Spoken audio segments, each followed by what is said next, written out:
Alisin na ang mga sunflower. Yan, start ko na silang kunin. Kasi next week maglalamig na. Ayan.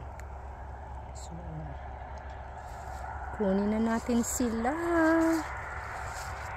Ito yung mga dadaling ko sa mga ibon. Lalagay ko lahat sa storage yan.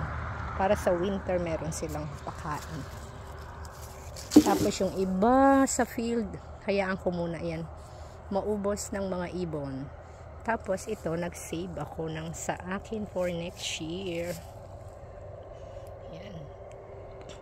Hida-dry ko sila. Yan, for next year. At sa aking birthday, ayan ang aking mga giveaway. Ayan shout out Magba-birthday ako, ayan ang giveaway nyo. Ang sunflower seeds. So, ang hindi pumunta, walang sunflower seeds.